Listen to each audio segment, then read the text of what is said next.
Assalamualaikum anak-anak, kembali lagi bersama Ibu Sumiati. Baiklah, hari ini kita akan melanjutkan materi kita tentang sistem klasifikasi 5 kingdom.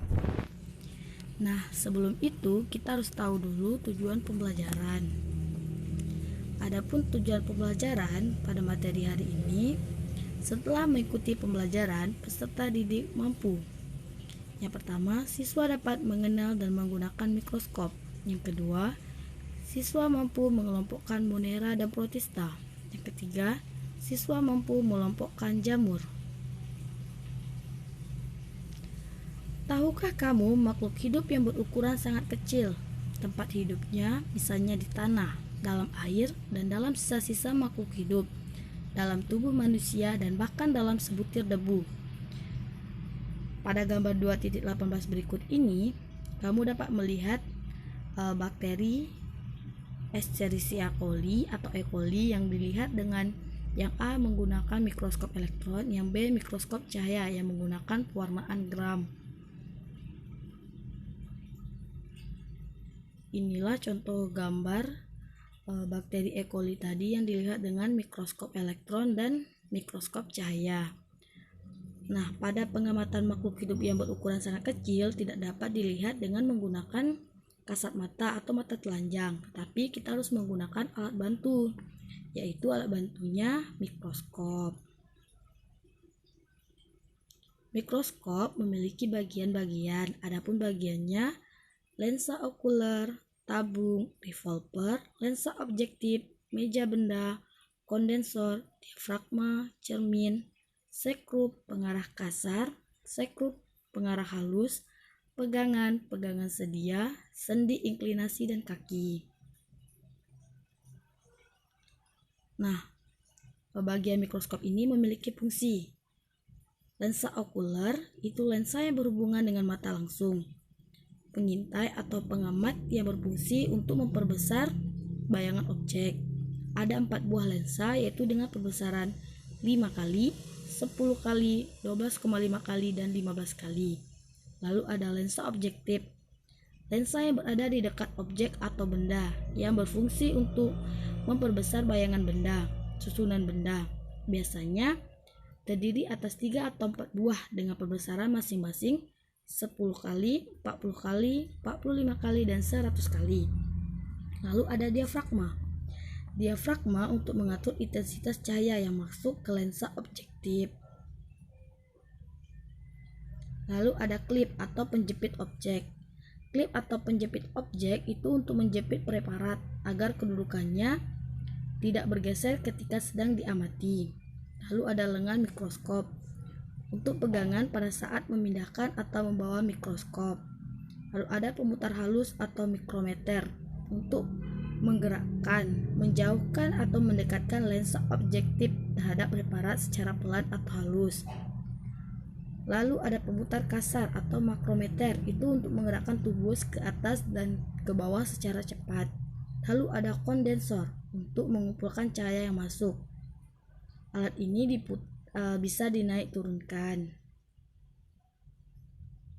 Lalu ada sekrup atau engsel inklinasi, di mana untuk mengatur sudut atau tegaknya mikroskop. Lalu ada kaki dari mikroskop itu untuk menyangga atau menopang mikroskop. Lalu ada cara menggunakan mikroskop. Ada 6 cara. Yang pertama, untuk gambar pertama, ambillah mikroskop dari kotak penyimpanannya, di mana tangan kanan memegang bagian lengan mikroskop, tangan kiri memegang alas mikroskop. Lalu, mikroskop diletakkan di tempat yang datar, kering, dan memiliki cahaya yang cukup. Untuk gambar nomor 2, putar revolver, sehingga lensa objektif dengan perbesaran lemah berada pada posisi satu poros dengan lensa okuler yang ditandai bunyi klik pada revolver. Untuk gambar yang nomor 3, pasang lensa okuler dengan lensa yang memiliki ukuran perbesaran sedang. Cahaya tampak terang berbentuk bulat atau lapang pandang, seperti terlihat pada gambar. Nah, adapun untuk diperoleh dengan cara yang pertama, atur diafragma untuk mendapatkan cahaya yang terang. Yang kedua, atur cermin untuk mendapatkan cahaya yang akan dipantulkan ke diafragma sesuai kondisi ruangan. Lalu untuk gambar nomor 4, siapkan preparat yang akan diamati, kemudian letakkan di meja. Aturlah agar bagian yang akan diamati tepat di tengah lubang meja preparat. Lalu jepitlah preparat itu dengan penjepit objek. Setelah itu gambar nomor 5, aturlah fokus untuk memperjelas gambar objek dengan cara putar pemutar kasar atau makrometer secara perlahan sambil dilihat dari lensa okuler. Perputaran dengan makrometer dilakukan sampai lensa objektif berada pada posisi terdekat dengan meja preparat. Lalu, lanjutkan dengan pemutar halus atau mikrometer tadi untuk memperjelas bayangan objek. Lalu, jika letak preparat belum tepat, kaca objek dapat digeser dengan lengan yang berhubungan dengan penjepit. Untuk gambar nomor 6, setelah preparat terlihat, untuk memperoleh perbesaran kuat, gantilah lensa objektif dengan ukuran 10 kali, 40 kali, atau 100 kali dengan cara memutar revolver hingga berbunyi klik. Usahakanlah agar posisi preparat tidak bergeser. Jika bergeser, kamu harus mengulanginya dari awal. Jika selesai menggunakan mikroskop, bersihkanlah mikroskop tersebut, lalu simpan pada tempat penyimpanan.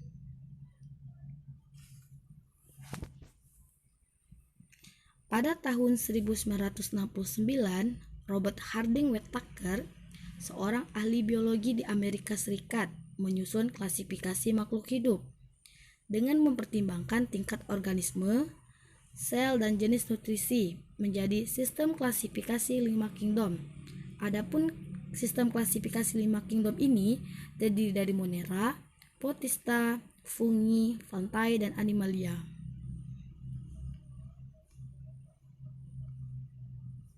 Kita masuki yang pertama, itu kingdom Monera. Monera berasal dari bahasa Yunani, yaitu moneres, yang artinya tunggal. Monera adalah semua mikroorganisme atau makhluk hidup yang berukuran kecil, uniseluler atau bersel satu, dan prokariotik atau sel yang tidak memiliki membran inti. Adapun terdiri dari bakteri, di mana bakteri memiliki ciri-ciri tidak memiliki membran inti sel atau prokariotik, bereproduksi dengan membelah diri atau spora, lalu berdinding sel, uniselular, ada yang menghasilkan makanan sendiri atau autotrof, dan ada yang mendapatkan makanan dari organisme lain atau heterotrof. Adapun ini contoh-contoh bakteri bisa dilihat di gambar. Ada Streptococcus lactis, ada Vibrio, Solerae, ada Mycoplasma, dan Salmonella. Lalu yang kedua, ganggang hijau atau cyanobacteria memiliki ciri-ciri. Yang pertama, memiliki klorofil sehingga dapat berfotosintesis, dapat berkembang biak dengan cara pembelahan sel, fragmentasi, maupun dengan pembentukan spora khusus. Dapat ditemukan di laut, kolam, selokan, bahkan di air panas. Adapun contoh ganggang hijau dapat dilihat di gambar. Ada Chrococcus, Tolipotrik, Merismopedia, dan Goleocopsa.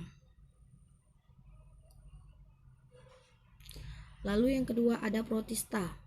Nah, Protista berasal dari bahasa Yunani, yaitu protistos, yang berarti pertama dari semua. Nah, Protista ini merupakan mikroorganisme eukariotik atau memiliki membran inti. Protista ini digolongkan menjadi protozoa, alga, dan protista mirip jamur. Yang pertama kita masuki protozoa. Protozoa memiliki ciri-ciri berukuran 3-1000 nanometer, tidak berdinding sel, hidup di habitat basah, bereproduksi secara pembelahan biner atau aseksual.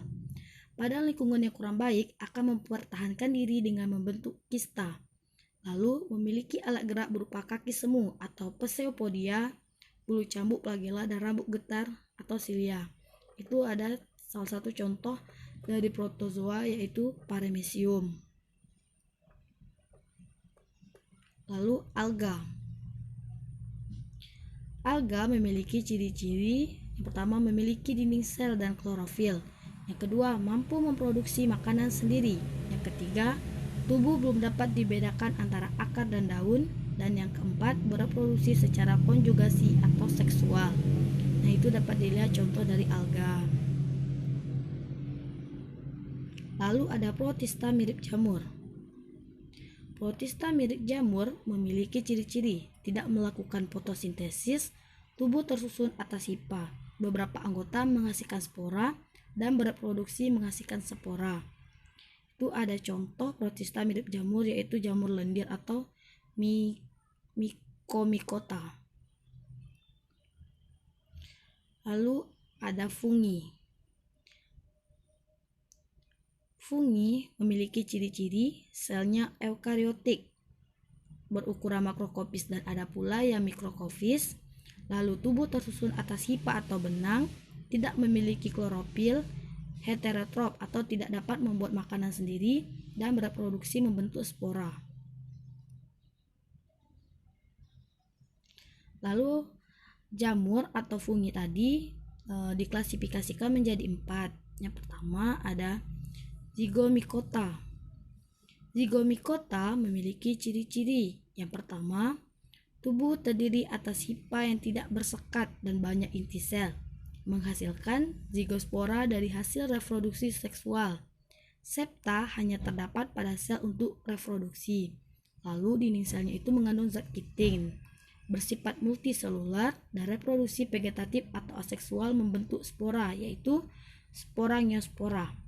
Nah, itu ada contoh dari jamur Zygomicota. Jamur Zygomicota ini terdapat pada jamur yang ada pada roti basi atau nasi basi. Lalu yang kedua ada Ascomycota. Ascomycota memiliki ciri-ciri. Yang pertama, hidup saprofit, parasit atau bersimbiosis. Tubuhnya ada uniselular dan multiselular dengan hipa bersekat dan bercabang. Reproduksi aseksual dengan membentuk conidiospora yang dihasilkan oleh struktur yang disebut conidium. Sedangkan reproduksi seksual membentuk ascospora di dalam ascus. Lalu ada Basidiomycotina. Memiliki ciri-ciri. Yang pertama, struktur tubuh multiselular dan biasanya bersifat makroskopik. Nah, jamur dari Basidiomycotina atau Basidiomycoti ini membentuk tubuh buah.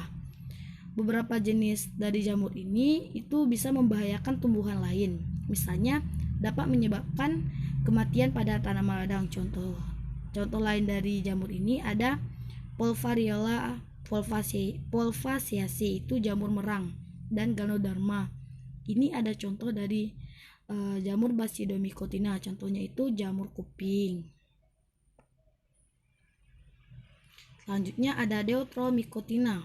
Deuteromycotina memiliki ciri-ciri. Yang pertama, hipa bersekat dan dinding sel terbuat dari zat kitin.